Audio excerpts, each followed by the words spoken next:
మన స్వరాజ్ బండితో మనమైతే అడ్వెంచర్ అయితే చేయబోతున్నాం. బేలర్స్ అయితే తీసుకొచ్చి ఇక్కడ పెట్టి బేలర్స్ తో పాటే ఈ బండిని కూడా మనమైతే ఇక్కడనే పెట్టేసినాం. మన స్పెండర్ బండి చూడండి ఎట్లా ఉన్నదో, మొత్తం కూడా బురద అయితే అయిపోయింది.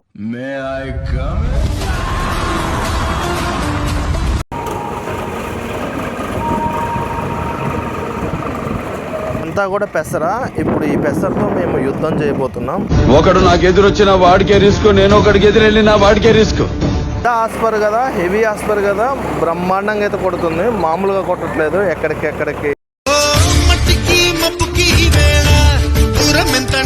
అందరికీ నమస్కారం, welcome to Raghu tractor vlog. ఈ రోజు వ్లాగ్ వచ్చి ఏంటంటే మన స్వరాజ్ బండితో మనమైతే అడ్వెంచర్ అయితే చేయబోతున్నాం. ఈ రోజు సింగిల్ గా మన స్వరాజ్ బండి అయితే పోరాటం చేయబోతుంది. మన టెక్ ప్లస్ మాత్రం సింగిల్ గా కల్టివేటర్ వేసి సరిగట్టు అయితే చేస్తుంది. ఈ రోజు మన టెక్ ప్లస్ ని మనమైతే పక్కన పెట్టేద్దాం. మన స్వరాజ్ బండి దగ్గరికి వెళ్ళి అది ఎంత లోతులు దిగబడ్డా సరే, అది ఎంతలా ఉన్నా సరే దుక్కిని మాత్రం గొల్ల చేసి పడదింగుతుంది. మనమైతే ఇప్పుడు అక్కడికి వెళ్ళి మన స్వరాజ్ బండి ఎలా వర్క్ చేస్తుందో మీకైతే చూపిస్తాను. ఎందుకు అంటే స్వరాజ్ 48 ఆస్పర్ ఈ రేంజ్ దమ్ముల్లో పెడితే మాత్రం నెంబర్ 1 అంటే నెంబర్ 1 గా పనిచేస్తుంది. ఇంతలా పనిచేస్తుందని అయితే నేను అనుకోలేదు. ఎందుకంటే ప్రతి సంవత్సరం కూడా మన 2 బండ్లని మనము మామూలుగా పెట్టేది, స్వరాజ్ ని మామూలుగా దింపేది. కానీ ఈ సంవత్సరం మాత్రం పూర్తిగా మనమైతే స్వరాజ్ ని పెట్టాం కదా, పవర్ ఏందో చూపెడుతుంది. మనమైతే ఇప్పుడు మన బండి దగ్గరికి అయితే వెళ్ళిపోదాం. కొత్త బండి జాండీర్ అయితే 42 ని ఇక్కడైతే పెట్టేసిన. మొన్న వర్షం వచ్చింది కదా, బేలర్స్ అయితే తీసుకొచ్చి ఇక్కడ పెట్టి బేలర్స్ తో పాటే ఈ బండిని కూడా మనమైతే ఇక్కడనే పెట్టేసినాం. అంటే బేలర్స్ ఇన్ని రోజులు మన ఫ్రెండ్ వాళ్ళ షెడ్ లో ఉన్నాయి కదా, కొంచెం అడ్డు వస్తుంది, పెయింటింగ్ పడుతుంటే మనమైతే దీన్ని తీసుకొని వచ్చి ఇక్కడైతే పెట్టేసినాం. దాంతో పాటు ఆ రోజే మన జాండీర్ బండిని అయితే ఇక్కడ పెట్టేసినాం. మన హంటర్ ను కూడా మొన్ననే సర్వీసింగ్ చేపించేసి ఇక్కడైతే పెట్టేసినాం. వర్షం వస్తుంది కదా, దీన్ని అయితే బయలు తెలుసుకోలేదు, తీయట్లేదు, బురద అంటుతుందేమో అని ఎక్కువగా మన స్పెండర్ అయితే మనము తీస్తున్నాం. ఇప్పుడు మన స్పెండర్ అవతారం కూడా మనం వెళ్ళైతే చూద్దాము. మన స్పెండర్ బండి చూడండి ఎట్లా ఉన్నదో, మొత్తం కూడా బురద అయితే అయిపోయింది. ఇదంతా కూడా చూడండి ఎట్లా బురద అంటుందో. ఇదంతా దీన్ని మేము డీజిల్ కి అయితే, చేలకి అయితే, బురదలోకి అయితే రఫ్ అండ్ టఫ్ గా యూజ్ చేస్తున్నాం. మొన్ననే మేము ఏం చేసినాం అంటే మేమంతటికి మేము ఇంజిన్ ఆయిల్ మార్చేసినాం అంతే తప్ప దీనికి ఇంతవరకు సర్వీసింగ్ కూడా చేపించలేదు. మనం ఆయిల్ చేంజ్ ఒకటి టైం టు టైం మార్చుకుంటే మనమైతే బ్రహ్మాండంగా బండి అయితే పనిచేస్తుంది. అంటే 2800 అయితే తిరిగింది కదా, మొన్న దాదాపుగా మేము మార్చినప్పుడు 2400 2600 ఉన్నది. ఆ టైంలో మార్చేసినాం. బండి రీడింగ్ మొత్తం కూడా తీపిచ్చేసినాం కదా, ఆ టైంలో మార్పిచ్చేసి మనం బండిని అయితే ఇలా రఫ్ అండ్ టఫ్ గా యూజ్ చేస్తున్నాం. ఈ రోజు మేము ఎటు తిరగాలన్నా బురదలో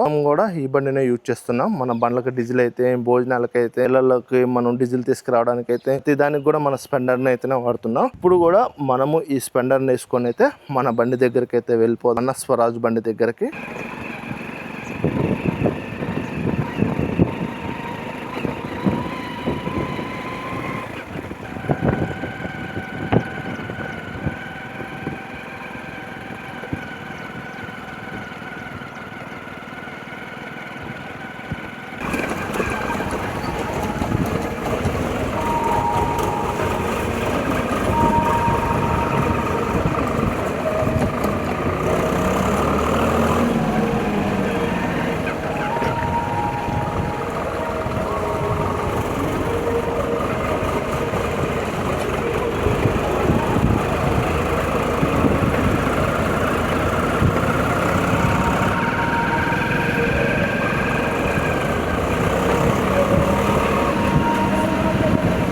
అంతా కూడా పెసరా. ఇప్పుడు ఈ పెసరతో మేము యుద్ధం చేయబోతున్నాం.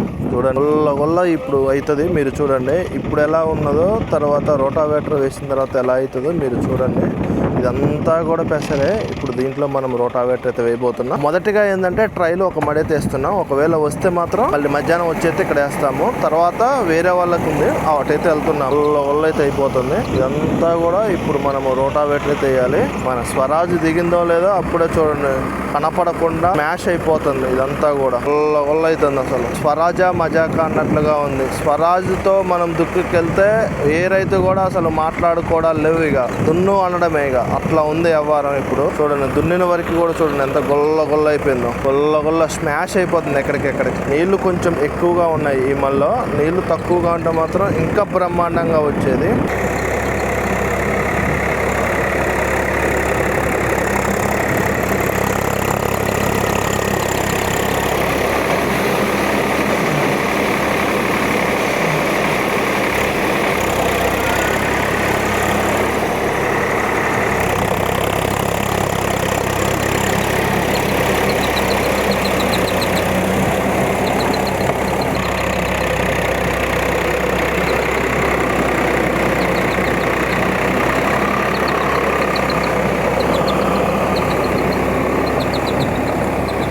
ఒక మడి అయితే కంప్లీట్ అయిపోయింది. ఇప్పుడు రెండో మడికి అయితే వచ్చేసింది. ఇక రెండో మడి అయితే దున్నుతుంది. ఈ మడి మొత్తం కూడా చూడండి గుల్ల అయిపోయింది, కల్లి అయిపోయింది. ఇరవాలు తోలుకొని మనం బ్రహ్మాండంగా నాటైతే వేసుకోవచ్చు. అట్లా వస్తుంది మన రోటావేటర్ స్వరాజ్తో.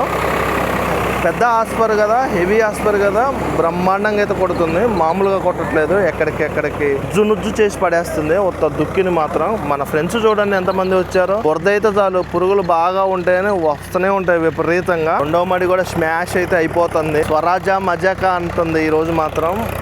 గుల్ల అయితే అయిపోతుంది. ఇదంతా కూడా నీళ్లు ఎక్కువ ఉండేసరికి కొంచెం నీళ్ళే ఎక్కువ ఉన్నాయి, లేకపోతే మాత్రం బ్రహ్మాండంగా వచ్చేది. వచ్చిన 5 నిమిషాల్లోనే మనం మడి అయితే అయిపోయింది. రెండో మడి కూడా కంప్లీట్ అయిపోతుంది. ఇంకొక 2-3 చుట్లు అయితే రెండో మడి కూడా కంప్లీట్ అయిపోతుంది. స్వరాజ్ తోటి రోటావేటర్ తోటి అయితే ఇంత స్పీడ్ వర్క్ అయితే అవుతుంది. పట్టర్ రీల్స్ అనుకోండి, రావాలా, తగిలియాలా, మళ్ళీ తొక్కాలా, ఇదంతా కూడా రిస్క్. మనకు ఒక మడి దున్నే మందం టైం అయితే తీసుకుంటుంది. కానీ ఇది మాత్రం అలా కాదు. వచ్చినమా, దిగినమా, దున్నినమా, గట్టెక్కినమా అన్నట్లుగా ఉంటది. ఎంత టైం సేవ్ అవుతుందో మీరు ఒకసారి అర్థం చేసుకోండి. చాలా టైం సేవ్ అవుతుంది. 2 మళ్ళు కంప్లీట్ అయిపోయినాయి. ఇప్పుడు మూడో మడికి రావడానికి సిద్ధంగా ఉంది. ఈ మూడో మడి కూడా నీళ్ళైతే పట్టేసింది. రెండో మడి కూడా కంప్లీట్ అయితే అయిపోయింది. ఇంకో 1-2 చుట్లు తిరిగితే అది కూడా కంప్లీట్ అయిపోయినట్లే. ఇక మనం రావాల్సింది ఈ మడికి. పెసరు కదా, కల్టివేటర్ రైస్ ఉంది కదా, ఇది మాత్రం విపరీతంగా వస్తుంది. కల్లి అవుతుంది. ఒక్క సాల్ మీదనే ఇలా అవుతుందంటే 4 సార్లు అయితే మీరు అర్థం చేసుకోండి, ఏది కూడా ఉండదు. అట్లా వస్తుంది దుక్కి. ఇంకొక 20 వేసి మనం బ్రహ్మాండంగా దుగాలకి గడ్డి మందు కొట్టుకొని బ్రహ్మాండంగా నాటే తీసుకోవచ్చు. అలా అయితే వస్తుంది. దుక్కి మాత్రం విపరీతంగా వస్తుంది. స్వరాజ మామూలుగా లేదు. ఈ రోజు స్వరాజ్ తో వర్క్ అంటేనే ఇలా ఉంటది. పక్కన రైతు చూసిందంటే నాకు ఈ బండే కావాలి అన్నట్లుగా అయితే పనిచేస్తుంది. దమ్ముల్లో మనగాడు, ప్లవ్వుల్లో మనగాడు, ఏ వర్క్ అయినా సరే మామూలు మనగాడు కాదు.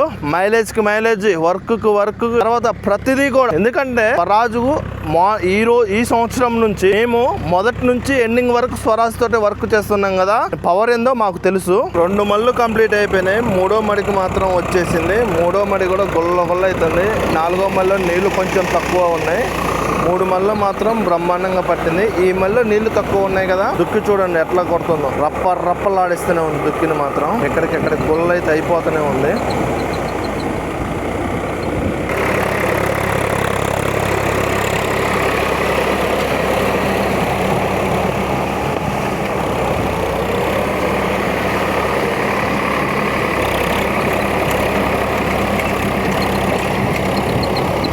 ఇక్కడైతే 3 మళ్ళు తొక్కేసేసినాం. ఇక్కడ నుంచి వేరే చోటకైతే వెళ్తున్నా. ఇక్కడ 3 మళ్ళు అయితే పట్టినాయి. ఇక్కడ నుంచి వేరే చేను కూడా దగ్గరనే, అక్కడికైతే వెళ్ళిపోదాం. ఇక రోటావేటర్ తో మనం ఇలా పొద్దుత్తం కూడా నడిచినా తిరిగినా ప్రాబ్లం అయితే ఉండదు. ఎందుకంటే ఈల్సులు తగిలిచ్చేది ఉండదు కదా. ఎప్పటికప్పుడు మనమైతే వెంటనే చేనులో దున్నడం అయిపోగానే వేరే చేనుకైతే వెళ్ళొచ్చు. అదే ఈల్సులు అనుకోండి, ఏడ తొక్కిచ్చి ఈల్సులు ఇప్పి మళ్ళీ వేరే దగ్గరికి వెళ్ళి ఆడ ఈల్సులు తగిలిచ్చి మళ్ళీ ఆడ ఇప్పి మళ్ళీ ఈడికి రానంతా కూడా పెద్ద ప్రాసెస్. అదే ఇది అనుకో, ఇక్కడ తొక్కిచ్చినాం కదా, ఇక్కడ దాదాపుగా మనట్టుగా టైం చూసుకుంటే 10 నిమిషాలు కూడా పట్టలేదు. ఇక్కడ 3 మళ్ళు 10 నిమిషాలు కూడా పట్టలేదు. కానీ గుల్ల అయిపోయింది. మనం అదే ఈల్సులు అనుకోండి, గంటన్నర పైగానే అవి తగిలియడానికి దరిద్రానికి అర్ధగంట టైం తీసుకుంటుంది. దున్నడానికి ఒక పావు గంట 20 నిమిషాలు, మళ్ళీ విప్పడానికి మళ్ళీ ఒక అర్ధగంట, మినిమం గంటన్నర టైం అయితే తీసుకుంటుంది. స్వరాజ్తో పని చూడండి ఎంత స్పీడ్గా అవుతుందో.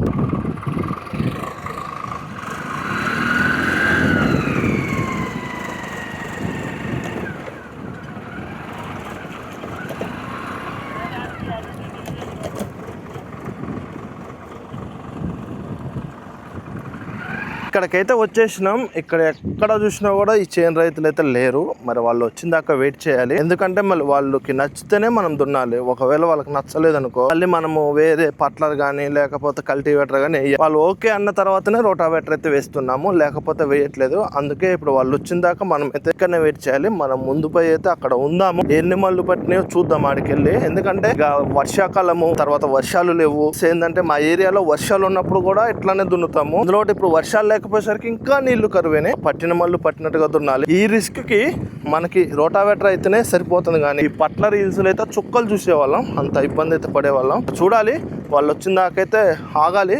మనోడైతే మరి కానిస్తూనే ఉండు, కానీ వాళ్ళకి నచ్చాలి కదా ఫస్ట్. వాళ్ళు ఓకే అంటేనే మనమైతే దున్నాలి, లేకపోతే మాత్రం లేదు. మోటార్ చూడండి ఎట్లా పోస్తుందో. ఇలాంటి మోటార్ ఉంటే మాత్రం మళ్ళీ దన్న పడతాయి. ఇక్కడ సుమారుగా మనకు వచ్చేసి ఇదంతా కూడా ఇప్పుడు అక్కడ ఫెన్సింగ్ అవపడుతుంది కదా, అక్కడ నుంచి మొదలు పెట్టుకుంటే ఇదంతా కూడా ఇది మనం దున్నే ఖాతాలలో పెద్ద మొత్తంలో ఉన్న పొలం అయితే ఇదే. ఇప్పుడు మనం దున్నేది ఇది 2 ఎకరాలు బిట్టు. ఇది వచ్చేసి దాదాపుగా ఒక 4 ఎకరాలు అయితే ఉంటుంది. ఈ 4 + 2 6 ఎకరాలు అయితే ఇది పెద్ద మొత్తంలో. మనం దున్నే దాంట్లో వేరే అయితే 6 ఎకరాలు 10 గుంటలు ఉండేది, కానీ మనం దున్నే దాంట్లో ఇది ఒక్కటే పెద్ద మోస్తారుగా పెద్దగా ఉన్న ఖాతా అయితే. దీన్నైతే ఎట్టకేలకి మనం కాజేయాలి.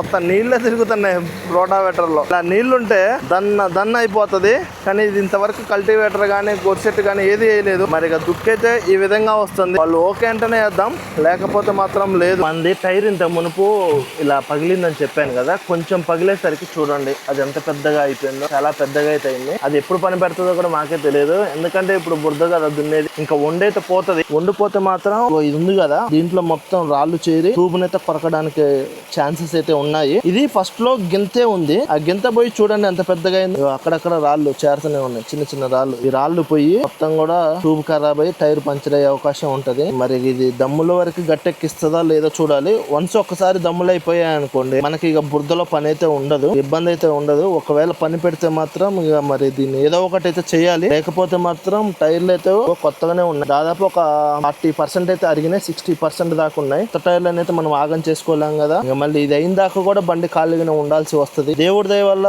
దమ్ములు అయిపోయే వరకు ఉండదనుకోండి, మనకైతే ఇబ్బంది అయితే ఉండదు. ఇక ఇప్పుడే చేను వాళ్ళు అయితే వచ్చారు, దున్నండి అంటే ఇప్పుడే బండిని అయితే స్టార్ట్ చేస్తున్నాం. వాళ్ళకి ఒకవేళ నచ్చుతున్నా దున్నించుకుంటారు, లేకపోతే మాత్రం దీన్ని అయితే ఇక ఇలానే వదిలేస్తాము. రేపైతే మనం పట్లని తగిలించుకొని రేపు కానీ ఎల్లుండి కానీ అయితే వచ్చేస్తాము. బండి చూడండి రప్పలాడుతూనే ఉంది. దుక్కిగా ఇగో ఈ విధంగా అయితే వస్తుంది బ్రహ్మాండంగా. మా ఫ్రెండ్స్ కూడా వచ్చారు. ఇప్పుడు ఇక్కడ దాదాపుగా ఒక 20 నుంచి 25 కొంగలు అయితే ఉన్నాయి కదా. ఈ కొంగలు మొత్తం కూడా మీరు గమనించండి, ఒక్కటి కూడా బండి కింద పడదు. మొత్తం బండి చుట్టే ఉంటాయి, బండి వెనకనే ఉంటాయి, బండిని ఆనుకునే ఉంటాయి, కానీ ఒకటి కూడా బండి దగ్గరకు వచ్చేటప్పుడు లేచిపోతాయి. ఒక్కటి కూడా బండి కింద పడి చనిపోయిన దాఖలు అయితే లేవు. బ్రహ్మాండంగా ఇవి ఉంటే మాకు టైం పాస్ అవుతుంది. వీటిని చూసుకుంటా దున్నొచ్చు, ఎందుకంటే మనం దగ్గర పోయి కటింగ్ ఇచ్చినా కూడా అవి జరగవు, వాతంతటికి అవే లేచిపోతాయి. అట్లా మనకి టైం పాస్ అయితే అవుతుంది బ్రహ్మాండంగా. ఇక చూడండి వెనకనే వస్తాయి, ఇక బండి వెనకనే వస్తాయి. ఏ పురుగు ముందుకు బయటకు వెళ్తే అదేగో చూడండి ఎడ తింటాయి, బ్రహ్మాండంగా తింటున్నాయి. ఒకటి మీద ఒకటి పోటీలు పడి తింటాయి. దమ్ములు చేసేటప్పుడు మాత్రం విపరీతంగా వస్తాయి ఈ కొంగలు మాత్రం. ఇక్కడ కూడా మన స్వరాజ్ బండితో రోటావేటర్ అయితే ఓకే అయిపోయింది, వర్క్ బ్రహ్మాండంగా నడుస్తుంది, దుక్కి కూడా మంచిగా వస్తుంది. వాళ్ళు కూడా ఓకే అన్నారు. మనము ఈరోజు మన స్వరాజ్ బండితో ముచ్చట్లయితే ఇవే. ఇక వర్క్ని మాత్రం గొల్ల చేసి పెట్టడమే, వాళ్ళకి నచ్చిన విధంగా వాళ్ళకి నచ్చినట్లుగా వర్క్ని అయితే చేసి మనం ఇవ్వడమే. ఈ వీడియో మీకు నచ్చింది అనుకుంటున్నాను. ఇంకా ఇలాంటి ట్రాక్టర్ల వీడియోస్ కోసం మన ఛానల్ని సబ్స్క్రైబ్ చేయడం మర్చిపోమాకండి.